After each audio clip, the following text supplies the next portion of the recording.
Well, thank you all for joining today. I'm happy to have the opportunity to introduce Matthias Doepke, who is the HSBC Research Professor in the Department of Economics here at Northwestern. Matthias has published extensively on a range of topics, including economic growth and development and political economy. He recently published a book on the economic drivers of parenting styles, which was voted by Fatherly as one of the top 10 parenting books of the decade. And he's also done a lot of very important work on gender inequality. And today he's going to discuss how the recent COVID-19 crisis has differentially affected men and women in the labor market. All right, take it away, Matthias. Thanks everybody for being here. It's great to be able to present in this forum again, even if in slightly different circumstances compared to before. Let me share my slides. So this is a paper on the impact of the current economic crisis related to the coronavirus on gender equality.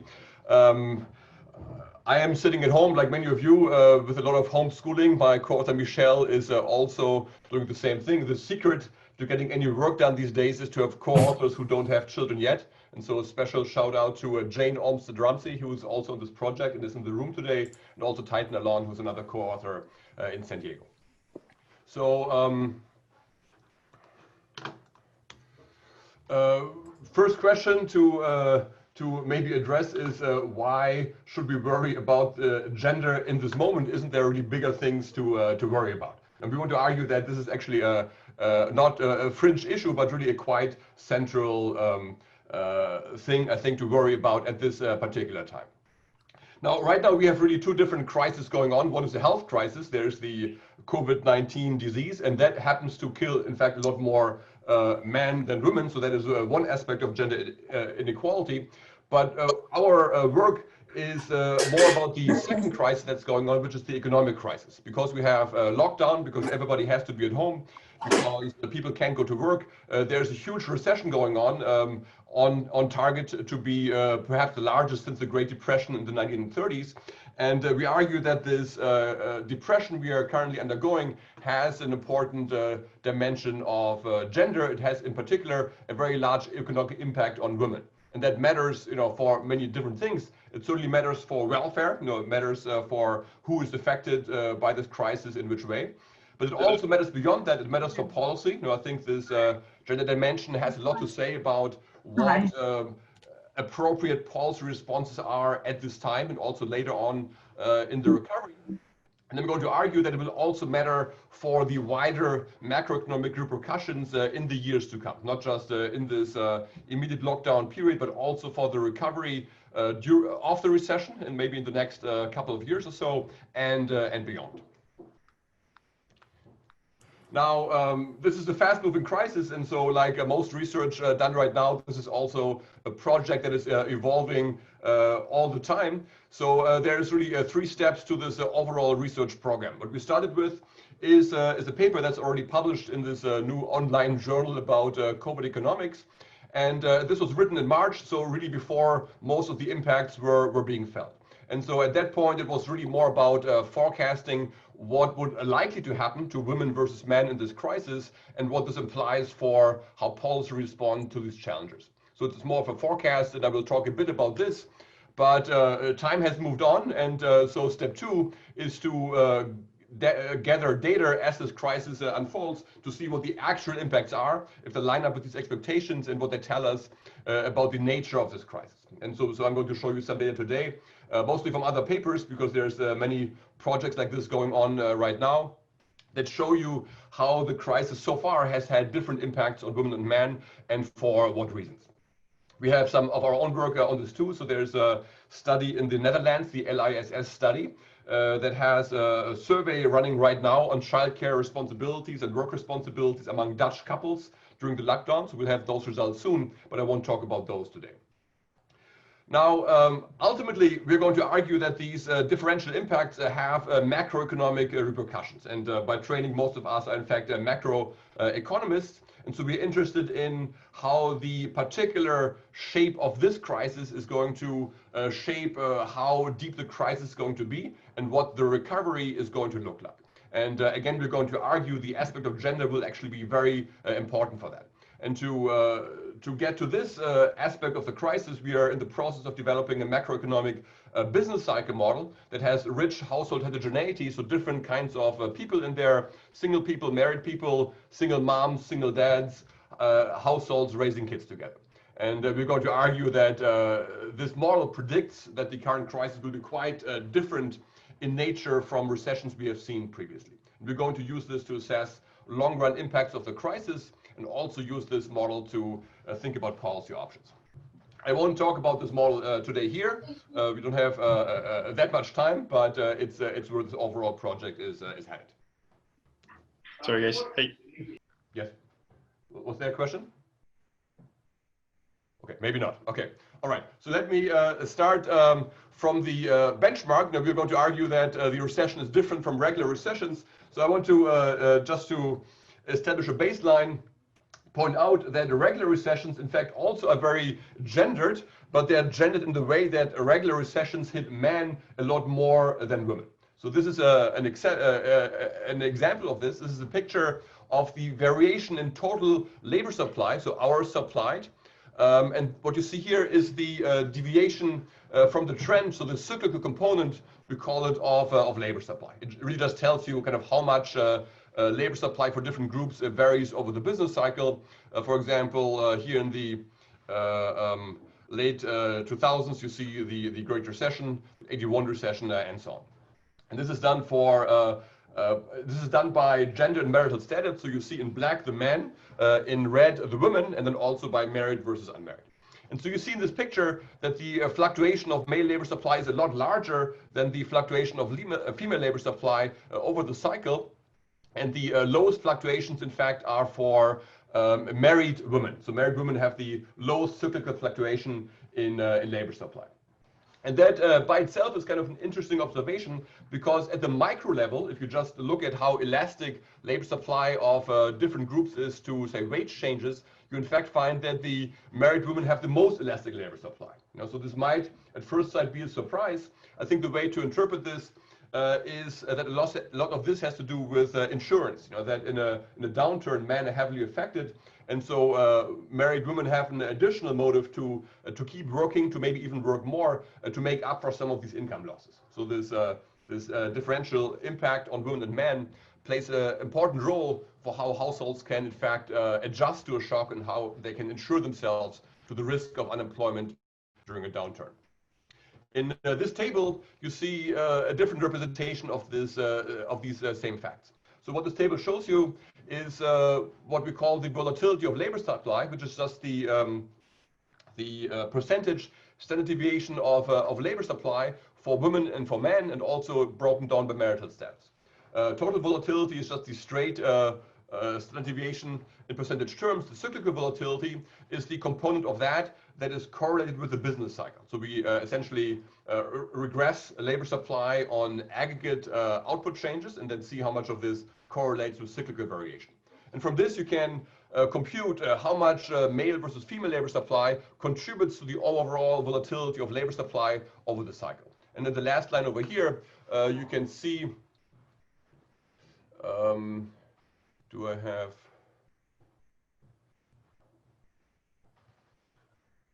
can't annotate on the screen apparently, that's okay. So what we have over here is the percentage breakdown in how much women versus men contribute to volatility. You see overall it is about 1/4 coming from women and about 3/4 coming from men, even though the actual distribution of hours is much more evenly distributed. If you break it down further by married versus single, you see that married women in fact make a very small contribution to volatility, a factor of more than 2, smaller than their contribution to overall labor supply. So the picture of this is that regular recessions hit men a lot more, women a lot less, and to some extent this reflects insurance within the family, that married women are able to make up, compensate for some of these job losses that a man are likely to face in a recession. Now, we are again in a big recession. We are probably the biggest recession since the Great Depression, but we argue that this recession is really distinct. It's quite different from pretty much any recession we have had before. And this is for 2 important reasons. The first important reason is which sectors are affected by this crisis. So we know that business cycles have different impacts on different sectors. Usual recessions, so pre-COVID-19 recessions, are concentrated in sectors that are very high in male employment. So examples of this are construction and manufacturing, where the male employment share tends to be very high.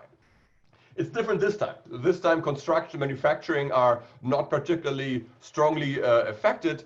The sectors where the largest employment losses are so far are things like restaurants and hospitality in general, where actually a large fraction of women work. So just the sectoral composition of work tilts this time a lot more towards sectors where women work as opposed to where men work.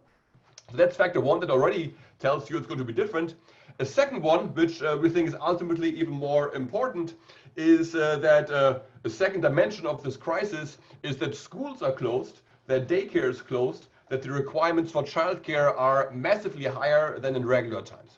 And so somebody has to take care of all these children, and there's very clear indications that it's going to affect women a lot more than men. It's going to affect both, but in relative terms, women are going to have a bigger issue dealing with this and still being able to work compared to men.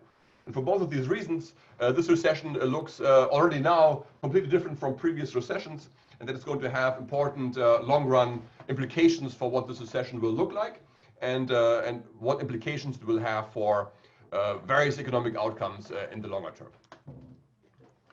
Okay, so now let me show you some of the evidence establishing these points. So here's a simple table is extracted from this first paper that we wrote.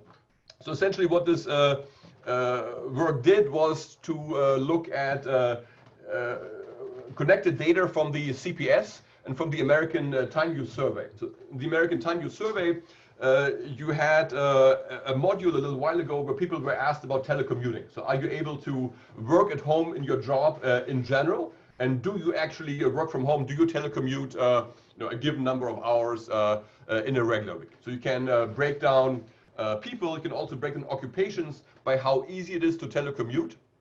And because we also see occupations, we can then also have a second sectoral classification where we check whether the sector is likely to be affected by the shutdown or not. For example, people who work in critical sectors such as healthcare are unlikely to lose employment right now.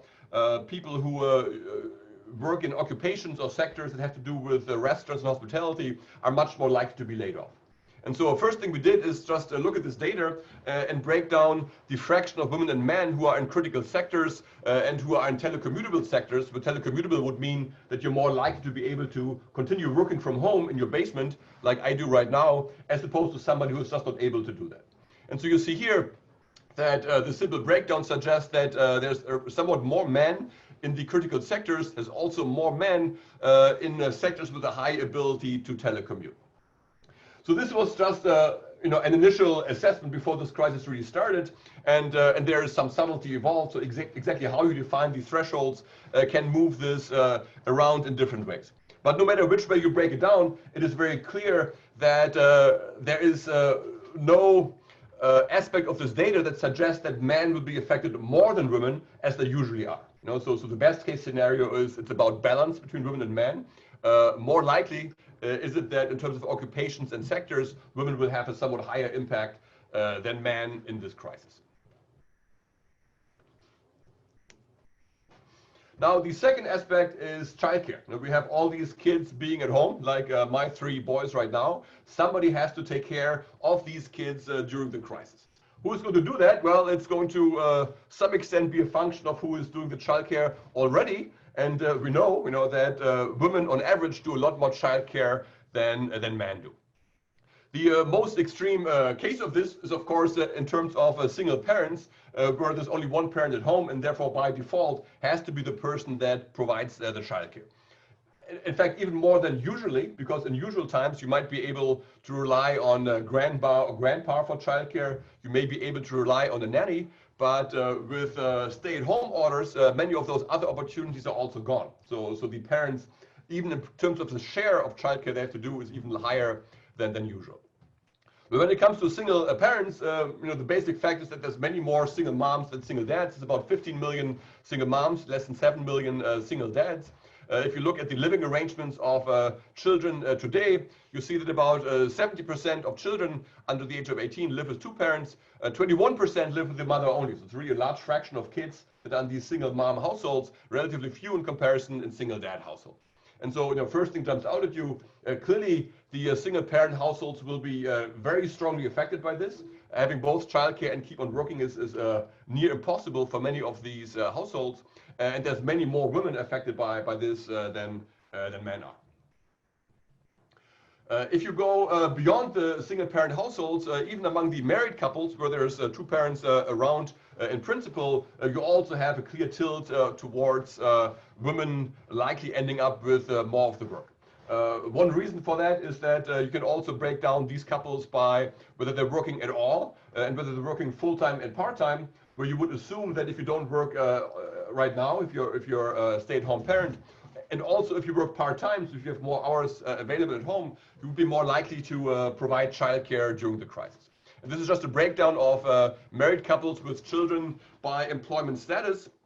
And so you see that for the man, working full-time is by far the most common state. There's relatively few over here in the other cells over here. So 25% of men are working full-time while the wife does not work at all. 15% work full-time with the wife who works part-time, and 44% are in couples where both work full-time. In comparison, there's many more women who either stay at home and very importantly work part-time. So if you sum these cells over here, you get 17% of women working part-time. They are, I think, very likely to do a large fraction of the childcare during the crisis.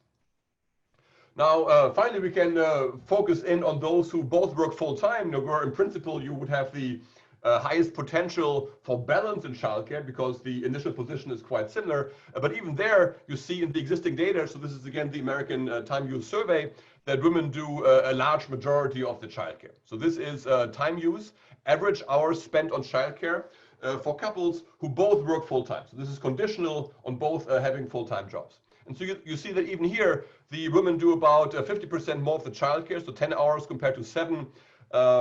If you look at all of these couples, if you look at couples that have at least one child under the age of 5, where childcare requirements are higher, you see an even larger gap. So about a bit more than 10 hours compared to close to 17 hours for the women.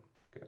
And so the existing distribution is already uneven. If the distribution of childcare in the crisis is in some way proportional to what you saw before the crisis, you would expect that even among couples who both work full-time, in the majority of cases, the women will have the larger proportional impact of these rising childcare needs, and therefore also a bigger problem in terms of being able to still combine their work, their career with raising these kids.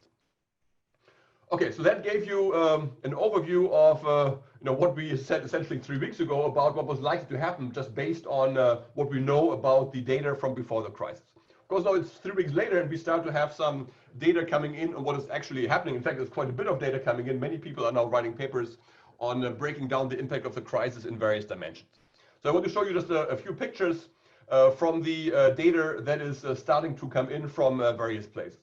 So the first one I will show you is from a study that Alexander Bick and Adam Blandon, two macroeconomists, are running. It's called Real-Time Labor Market Estimates During the 2020 Coronavirus Outbreak. So what these guys are doing is they're running an online survey that is supposed to replicate the CPS. So it's very much similar questions to the CPS. It is designed to be representative for the US population. So it's trying to give us real-time data of the same information the CPS will give us with some delay a few months down the road. So I just want to show you a few pictures from this data. First, the overall employment impact. So this is not yet broken down by gender. This is just to show you how big this crisis is already at this point. This shows you the employment rate for adults, both genders, 18 to 64. So everybody who is at work, the others would be either unemployed or out of the labor force. And this employment rate was a bit over 70%, 72 to 74% before the crisis. And then it dropped in March from 73 to 61%. So, a very large drop of about 12% in just a couple of weeks. This were the first weeks where the large unemployment claims were coming in, and now it has dropped by another 5% to 55%. Okay, so really historically low overall participation in employment. Quite shocking, really, increase in unemployment during this period overall. Different way of looking at this is in terms of the labor force participation rate. So this now breaks it down a bit more in terms of people who are not just unemployed, but also really left the labor force during this period. And so you see the participation rate also went from 76% to 66%. So the difference between the participation rate and the employment rate, that is unemployment. So you see unemployment has gone up a lot, but the overall employment loss is a lot larger because the participation rate also has fallen a lot. So the many people are now out of the labor force, but not actively looking for a job, and probably not on unemployment insurance either. So this gives you an impression of the dimension of what is currently going on. Now moving on to gender. Now we argued before, based on sectors of employment for women versus men, and also based on childcare needs, that the impact would be larger for women compared to men, and this is indeed what you see. So here's the same picture, the first picture broken down by gender. So over here you have the first three bars are men, the second three bars are women. And so you see initially somewhat lower employment rate for women. That was the case before the crisis, but both in absolute and percentage terms, it's a larger drop in employment for women over these rounds of the survey from before the social isolation to March 29 to April 12. A larger drop for women than men.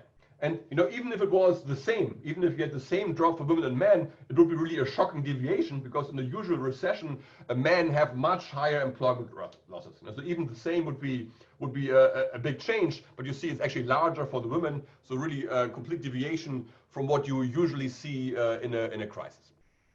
You also see a bit of a change to hours. So if you look at people who still have jobs, their hours have also dropped. So there seems to be some impact in terms of how much work you still can do. Might be that you're just in less demand. Might also be that the childcare requirements have some impact on how much time they're able to supply you. Okay, so this gives you a first impression that this is really completely different.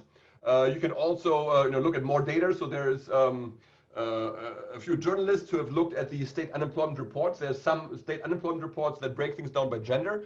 They found that in all states, so you can find this information so far, women have filed the majority of unemployment claims, more than men. Again, completely different from the usual pattern. So the women's share in this data ranges from 53% in Wyoming to 67% in Alabama. At the national level, we don't have this information yet. There's always a lag for the National Employment Report, but it's very suggestive that once these numbers come out in a month or so, we will see that nationwide, the majority of unemployment claims were indeed filed by women this time, very different from the usual pattern. Want to show you just one slide on international evidence. So there's many of these studies done across countries, and many show the same thing, very similar patterns in various countries in terms of the impact in the labor market on women versus men. Now, one thing that is interesting that I want to point out here that relates a bit to the policy angle, which we might discuss later, is that the data across countries does suggest that policy, in fact, makes an important difference. And so this particular survey looks at real-time evidence similar to the previous paper for the United States. And it looks at the UK, US, and Germany. And there you find that women are more likely to lose employment in the US and the UK. But in fact, in Germany, it does not seem to have an impact. It's about the same for women and men in Germany. Still different than usual, but not this asymmetry we see in the US and the UK. And that does suggest that labor market institutions do matter. And what do I mean by that? So here's a picture from that paper. This breaks down the share of workers that lost their job so far from the survey, and it breaks this down by ability to work from home. So the fifth quintile would be people who have a very high ability to work from home, people like professors like us, and first would be where it's essentially almost impossible to work from home. Okay, and it shows you in all these countries the share of workers in each group that lost their job. This is not broken down by gender, it's just trying to show you the differential impact across countries. And so you see these huge job losses in the US and the UK. In fact, you see very small job losses in Germany. There's some gradient, but it's a different order of magnitude. And this suggests that this policy Germany has and some other European countries have also adopted of providing what they call Kurzarbeit, so essentially subsidies for firms to keep workers in employment and just reduce their hours as opposed to firing them. That this has been very successful in terms of keeping employment rates up. So you don't really have that much unemployment, which is potentially quite important because if you don't lose your job, it's very easy to go back to work once the lockdown ends, whereas coming back out of unemployment, like in the US and UK, many people now experience is a much harder challenge. Okay, so this was a quick look at just a couple of papers that give you current data in terms of who is affected by the current downturn, and it very much confirms this expectation that this is going to be a very unusual crisis in that it has a very strong impact on women, puts many women out of unemployment, completely different from the usual pattern. Now, what are the long-run repercussions of this? What is going to happen because of this difference? First of all, at the individual level, we know from a lot of existing work that unemployment, especially in a recession, leads to very persistent earnings losses. It's hard to get back to the same place where you were. And so simply by the fact that so many women are now getting unemployed and the ratio of male versus female is totally different, we would have expect to see a persistent impact on the gender wage gap. That in fact, as a result of these differential impacts on unemployment, we don't get a shrinking of the gender wage gap after this crisis, as you would usually expect after a recession, but maybe even a widening because of the individual aspect. Now, a second dimension is how strong is the recovery going to be in the first place? One thing we know from macro models of recessions, that one thing that's really important for how deep recessions are is what is the transmission of income shocks to consumption? Is there going to be a huge breakdown in demand because people lose their jobs? Or maybe are people able to insure themselves, maybe borrow from the future, find some way to still keep spending money even though the income is going down? Now, what we have in this recession is because women and men are both affected in very similar ways, we are lacking the usual insurance mechanism inside the family. In a usual recession, many families have only one of two workers losing a job, often the man, whereas the other worker is able to keep on going, which is really a shock absorber for this crisis for households, which makes the drop in consumption, the drop in demand, smaller than usual. In this recession, it looks like this shock absorber is really gone because women and men are very equally affected, and so that is likely to lead to a deeper recession and a slower recovery. Now, to quantify this, you want to have a macro model. So this is this aspect I was talking about earlier. We're now working on this model to see exactly how big this impact is going to be. Now, the last thing I want to talk about is the potential for even longer run changes. So we're going to argue that there's some potential for shifts, not just in income in the medium run, but also for shifts in social norms and ultimately the division of labor in the household in the even longer term. Now, why would I say this? So if you think about the causes of the gender wage gap today, one finding that's quite prominent in the recent literature is that children and childcare actually explain a lot of the gender wage gap. And there's a number of papers, so Clayton's work with co-authors is one example of this, that shows the gender wage gaps tend to be small between women and men before you have children, but then being pregnant, having a child has a much bigger impact on the earnings of mothers as opposed to fathers, and explains a lot of this gender wage gap. And so the fact that women continue to have the majority of responsibility for childcare, even if both are working full time, is an important part of this overall inequality in the labor market. Now, in the past, what we have seen is that social norms about childcare, about work, about women in the labor market do respond to shocks. So World War II was a big shock that had a longer impact on the labor market. Another example is policy experiments with paternity leave, which also have some long-run repercussions. And so we in fact argue that maybe a bit of a silver lining of this crisis is that some of the changes we see now could have long-run repercussions that in fact would give you a more equal division of labor in the household and might therefore work to reduce the gender wage gap in the long term. So one aspect of this is changing work organization. All these businesses are now used to workers being home. There are this is going to make it easier for all parents to combine careers and childcare, but even more importantly for the women who now have the majority of that problem. And perhaps also social norms. We now have a huge number of fathers having more responsibility than usual. Employers will realize that even some men have childcare responsibilities. And I think there's a real potential that this will shift some of the social norms that currently govern the division of labor in the household. Now, I don't have a lot of time, so I think I will just show you a couple of pictures to conclude. We did some work with the time use data. So there you see, for example, that if you are able to telecommute, if you have more flexibility, you do provide more childcare, even if you are a man as opposed to a woman. So this is already predictive of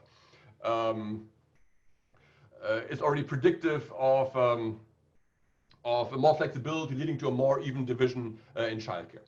And the other possibility is that just the fact that so many men will now become more responsible in childcare, that this could have a long-run impact on the division of labor inside the household. Now, we have seen some papers on the experiments done in European countries with paternity leave, and then we see that even fairly small changes give you long-run impacts. And for example, Ferrer and Gonzalez had a study of an experiment in Spain where they gave 2 weeks of paternity leave to young fathers.